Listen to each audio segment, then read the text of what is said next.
association. Yeah. Do you think it's genuine? Or do you think it could be a mixture? I can't tell. Yeah. I can't tell how genuine it is, because the thing is that, well, you know, I put it this way. Maybe it seems like he has. It seems like that Pepe has some kind of he has some kind of story to tell. It seems like by his bio, you feel like he's owed something by Prince. Does it kind of seem like that? Like he no. was like, well, the protege. You know, people should admit that. You know, I was the one that helped Prince. You know, so it kind of comes off that way. Jay, you want to chime in on this, man? You want to chime in? Because I'm at a loss of words with Pepe right now. Well, I agree with Van Ark on that subject. Yeah, because it seems like to me, he was kind of had a little arrogant way about him. He does. He does have an arrogant way about him. He's like, you know, you would think he was the apprentice and I was a teacher. He should kind of pay homage. I'm like, really? Pay homage? Yeah. I mean, basically, but he's making money off the Prince like re-releases of 94 East or so. She's making good money. You know, off of he talks about in some of these interviews. You know, he got paid six figures. You know, that's crazy. That's for these recordings to be released in other countries. I think he donated some to the Rock and Roll Hall of Fame, right? He donated some of the recordings, right? Cookhouse 5, was it Cookhouse 5? Maybe the Cookhouse 5 or something. He definitely donated some stuff to the Rock and Roll Hall of Fame.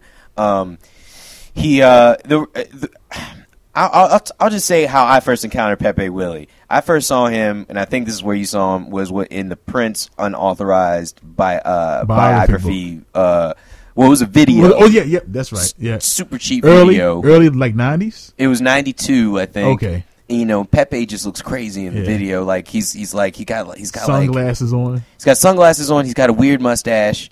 He's got and he's crazy flat top. He's got was that a flat top? Yeah, the flat top. It was like kind of like the lower version of the flat top. Was it because he had kind of like the Maurice White kind of hairline, right? Was it kind of like? Is that what? Is that what I mean? Wow. I can't remember exactly. But he looks crazy, and I was like, White. I was like, who is this guy? It's like, and he's talking about how, because he came out of the cut. Like, who is he? What do you got to do with? Came out of nowhere, and then he's just like, you know, Prince and his band. You know, they were in my garage. Oh yeah, because Bobby Z was in 94 East, wasn't he? Wasn't he a drummer in it? Bobby Z? He wanted to be. I think he wanted to be. Because I think he played on one recording in it. He played on. He played on. I think he played on 10. He played on 10-15. He didn't play on 4. I think they removed one of his drum. He played on 10-15, but they didn't remove him. They just got Dale Alexander to replace him. Yeah, because the producer or whoever, they didn't like Bobby. They didn't like Bobby Z. So yeah, they got another guy. They got Dale Alexander. Yeah. So he was talking about Prince, and he was just and then he was talking about the song "Just Another Sucker," and I was just like, man, what? I was like, really? Just Another Sucker? They say there's a version of that without those drums. There's a different version of Just Another Sucker. Well, you know that was the other thing with these re-releases of these recordings, because they added instruments to some of these modern tracks. Instruments to like tracks from 20 years ago. The tracks are, well, I mean, in context, the tracks were, some of the tracks recorded in 75, some of the tracks recorded in 77. Right. They re-released them in the beginning in 1986. Now, those recordings have 1986 instruments on 1970 songs. Right. Yeah. There is a Sonic. There is a Yamaha DX7 electric piano on the intro of one of these tunes, and then it goes into Loving Cup. Yep, yeah. On top of Loving Cup, and then it goes back into a 70s, and then it starts into a 70s, and that's it like doesn't match up. Overdubs, awful. Yeah, awful. One song had a scratch on it, a DJ cut, which was like a 1993 DJ scratch. It doesn't even fit on the song. It doesn't even fit on there. Not right. Not cool. So that brings it into question. That makes it seem like it's a shoddy, you know, way to get some money. Yeah.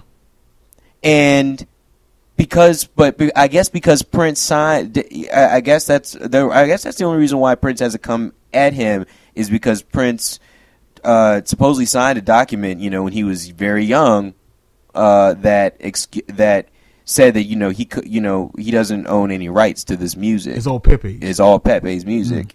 He was just basically a session musician. He was basically a session musician for the music. So, and but the fact that Pepe is marketing this stuff featuring Prince, and he wasn't really featuring Prince. He just used his name because he was on there. Because it was Prince. It was a way to sell the stuff and whatever. So it just has this. It definitely Pepe got a good cash cow. It's a great cash cow. I mean, he's made a lot of money off of that stuff. Pepe is he's continuing to do music. He's still doing shows. He's doing. He's doing shows. He's doing shows in the Minneapolis area. Who is seeing the shows? I'm not sure. Because it's a very diverse fan base. Yeah. Yeah. Well, not before he sticks together. They still together, which is because what is his wife and his wife's friend or something? Is that what it is? He's married there. It's like they're like they're basically family. They're basically family. 94 East. He's still in Minneapolis. Pepe has sold his story, to unauthorized stuff. He's also talked to Prince fan magazines and anything with Prince, he pops up. Anything with Prince, he seems to pop up. And, even the newest BBC documentary on Prince. The newest one, right? It just came out. That's right. He was on that one too. He was on that one. I think he was one of the first ones they interviewed. Yeah. Well, I mean, they come. Yeah. Everybody come to Pepe. Everybody come to Pepe. Why do you think that is? He got good connects. He's because I think because he was there in the beginning. He's eager to talk too. Yeah. He's eager to talk, but he was there in the beginning. Right.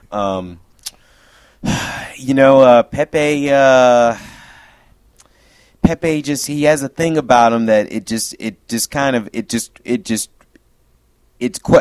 questionable. It's questionable. Yeah. Because it makes you wonder if Prince still associates with Pepe, or he just I don't think his name. He doesn't seem to associate with Pepe. On that same unauthorized biography, that there's Prince's, I guess it's Prince's cousin, Charles Smith. Yeah. And he's quick. He's so quick to to sell Prince out. He's just like, Prince don't come back to the neighborhood. He's like, Prince don't be coming back. That's his blood.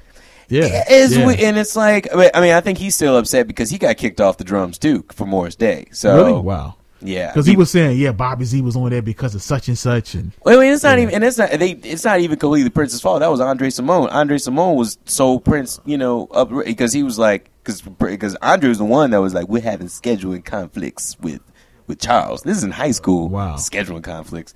So scheduling conflicts with whatever.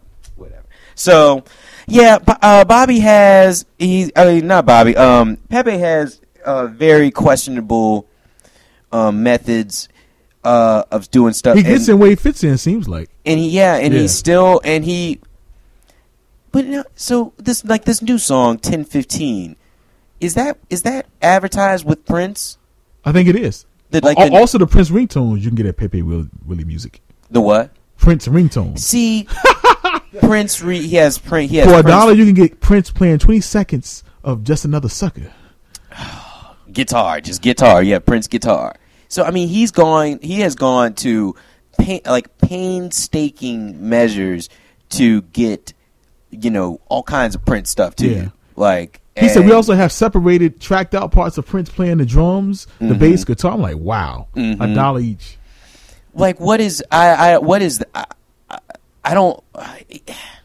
Pepe blows my mind. Yeah. Pepe is a mind blower. He's really cashing in. He's cashing in, and Warner Brothers is not guilty of it. And sometimes it's not Pepe. That's funny. I mean, the thing is, it's just not. And then Pepe got these videos with him playing in the mall, playing 10-15, and see, I'm not going to say. And I just what think it looked like, but I'm gonna leave it there. I just think it's weird, man. You see, he was playing in It's in the mall. It's in the food court. Is it in the food court? It's in the food. It looks like I thought it was at a menswear store. It looks like it's in, because Pepe wearing such a real nice suit. It looks like it's in the men's store. Yeah, it looks like I saw suits. I mean, I'm not trying to be funny. That's what it looked like to me. It sounds like that. 1015 is a very nice song, but it could easily be the SNK's like theme song. Like it could easily be, you know, SNK's, we see he wrote that in like 1970, 77, 78, 1015. Is that more recent or is that 70s? Well, I think he did do it in the 70s and then he re-recorded it again. Oh boy. I don't know. I'm not sure because if he did, it sounds the lyrics, more modern. It sounds more modern. Yeah, the lyrics are very up to date. Up to date, if you will. Mm-hmm. Fine as a dime is one of the fine lyrics. As a dime. Fine as a dime. So, girl, you pretty as a penny. Pretty as a penny. You pretty as a penny, girl. You fine Don't as you a know dime. It? Oh my god. So let's see what else do we want to bring up about Pepe? We could talk about present day Pepe. Like, what's he doing now at this point? How's he capitalizing off the Prince Association? He's just released these Cookhouse 5 recordings he found. Yeah, it's a two is. I think he got a call from an engineer, and the engineer said he found him on reel to reel, and it was able to transfer him. That's right. Mm-hmm. And that's very recent, right? Yeah, that was just that's like in the past year or two. Yeah, he's released more 94. He's basically released most of the same songs over and over and over again. Just repackaged and added some stuff. Yeah. And but these I think the Cookhouse sessions luckily, I don't think he changed. Kept them from an original format. Thank the Lord he decided not to change anything. I had like some snaps. Oh my god, snaps to it. I don't know.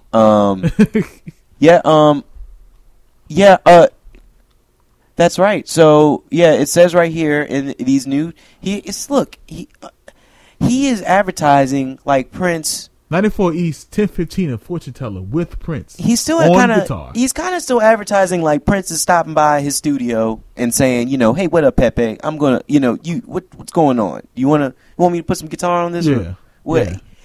No, he's from 1975. He's just using old guitar and just re-recording it over and over again. It seems, or just like reusing it again or something. And he put that on that song 1015, which, by the way, it just. It's strange. But, at the same time, I have to say this. At the same time, I do feel like I feel like that Prince maybe did grab a couple things from Pepe. He may not admit it. Yeah. But I feel like he did. Yeah, he did. Because it seems like Pepe, he has a thing with numbers. He like the song 1015. There's another song that's on his album that's called 2051. 94 East. Yeah, he definitely played a part in influencing Prince a little bit. I think early with the numbers thing. Yeah. I feel like that for some reason it feels like that's like a vibe or something. Yeah, you know what I mean?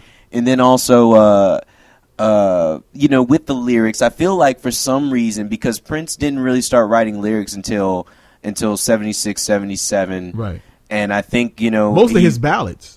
His ballads. And I think that Pepe probably had a part in influencing Prince, at least lyrically, somewhat. Song construction. Yeah, song construction. Because Pepe does, he seems to try to take some of that credit. Quite a few people in Prince's past try to take credit for quite a few things. And Pepe, he's definitely one of the first people that encountered Prince, so I think that he does get hopefully. You can hear it a little bit in Prince. I feel like you can. He seems to have a little bit of credit in getting Prince to write a certain way. Because Pepe seems like he's straight to the point. Yeah. And Prince is kind of like that. Certain aspects. Yeah, very much. He can kind of like weave a story because he can stretch a phrase out of a song and make it another song. And Pepe kind of he's got that thing going on. Pepe is he's a I think he's a decent singer. He's got a nice tone. And he can write lyrics. He's very creative. Obviously very creative because he's able to take old tracks and mix them together. And do all kinds of wonderful marketable things. He pretty much got it down pat. He